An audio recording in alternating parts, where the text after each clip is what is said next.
عواقب عدم الاعتذار لمن سمح طلب عنوان المحاضرة والصوت الأصلي لأباه بولوسيك ينبول من برنامج الفيديو أن يكون مستعدين.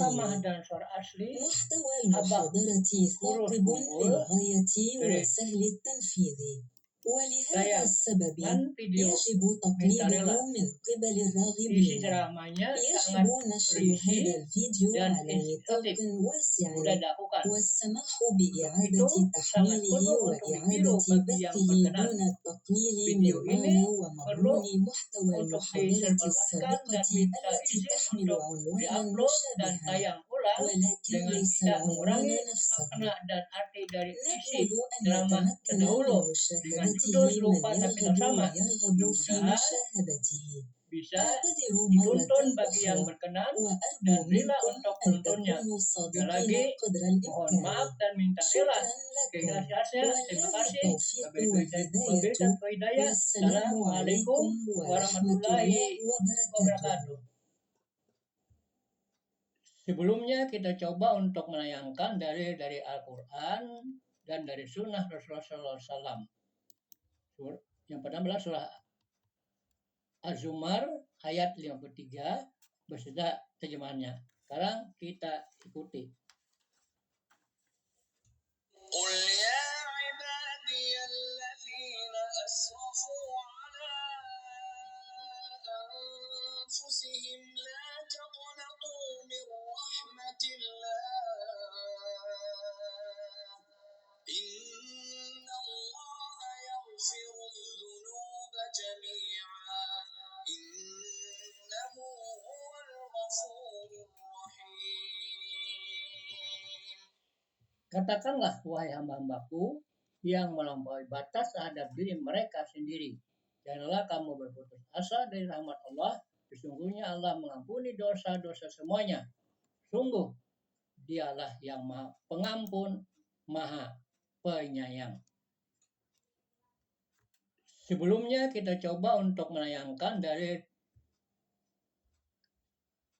Al-Quran Al-Anfal ayat 38.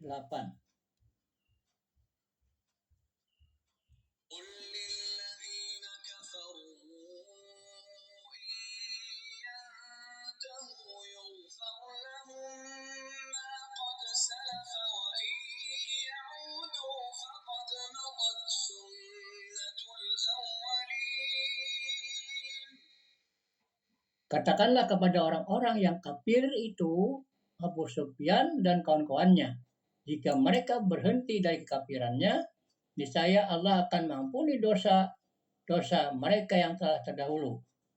Dan jika mereka kembali lagi memerangi Nabi, sungguh berlaku kepada mereka sunnah Allah terhadap orang-orang yang terdahulu dibinasakan. Kemudian dalam sunnah Nabi perlu dipahami bahwa dosa kecil akan hilang dengan sendirinya ketika seseorang melakukan amal saleh atau ketika mereka bertaubat.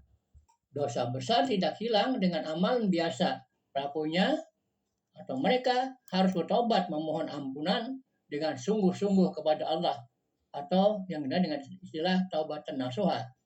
Kita namanya sampai selesai. Terima kasih. Assalamualaikum warahmatullahi wabarakatuh.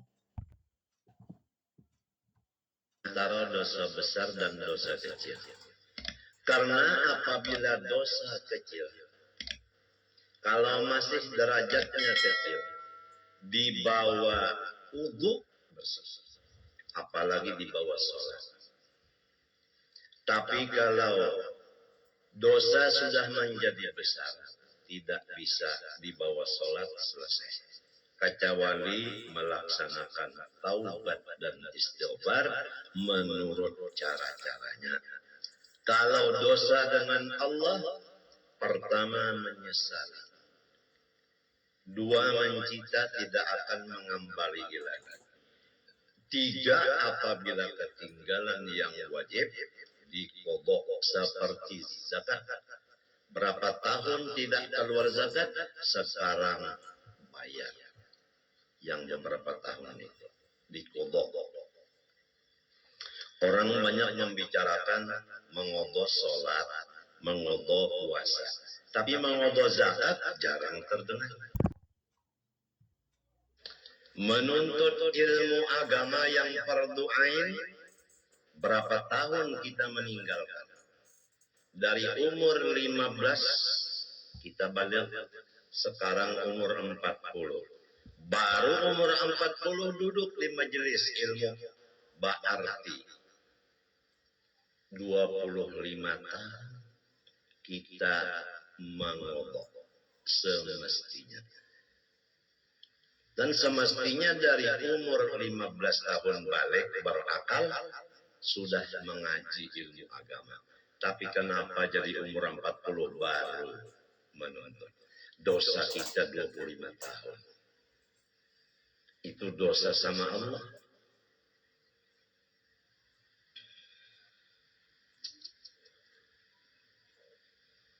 Kalau dosa sesama manusia makhluk, seperti kita buruk sangka dengan makhluk. Dosa dengan makhluk. Melihat aibnya makhluk, dosa. Itu pertama menyesali. Kedua mencita tidak akan mengulangi lagi.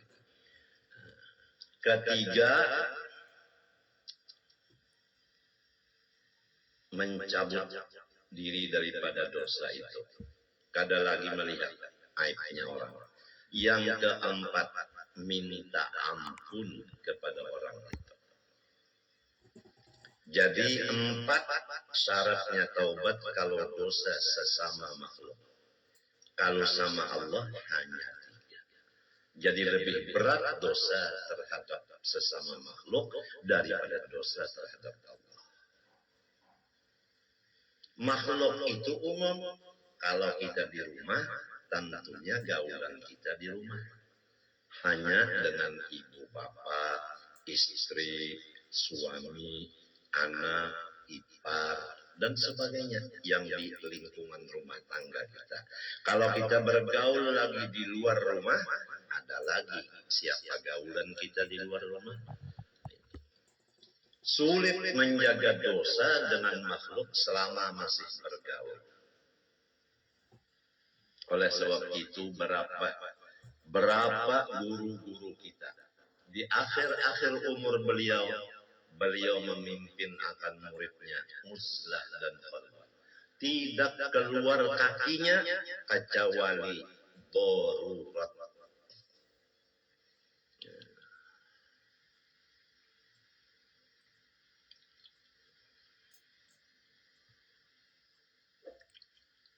Almarhum Sayyidi Muhammad Amin Qutbi berapa puluh tahun.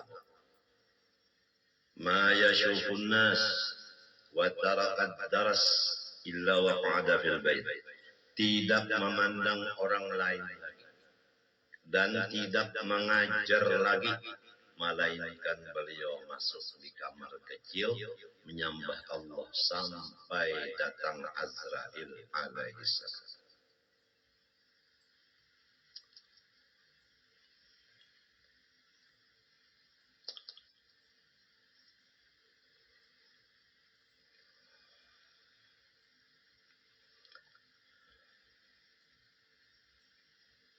Jadi kita, siapa gaulan kita, seringlah minta ampun. Sering minta maaf. Oleh sebab itu, ulun sewaktu habis pengajian, menyatakan disaksikan Allah dan malaikat bahwa ulun mengaku banyak dosa dengan Allah dan makhluk. Mohon didoakan dapat keampunan Allah. Mohon semua makhluk yaitu pian-pian ini mau mengampuni, memaafi, didoakan dan menghalalkan segala macam dosa ulun lawan pian barataan. Itu tugas sudah habis. Adapun tugas pian ikhlas meridhokan, memaafkan, mengampunkan. Itu. Kalau pian kada memaafkan, maka pian kada dimaafkan oleh Allah. Itu bukan ancaman. Bukan ancaman. Orang sudah mengaku, orang sudah minta maaf, masih keras kajung kada mau memaafi Allah yang marah. Ujar Allah, unda nang mahidupakan gen mamaafi aja lawan inya, nyawa nang kada mahidupakan aras kajung kada memaaf. Jadi di rumah tangga sifat minta ampun, minta maaf.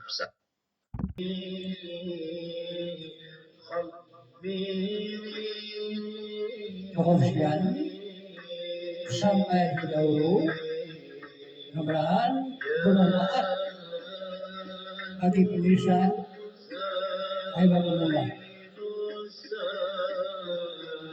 Assalamualaikum warahmatullahi wabarakatuh.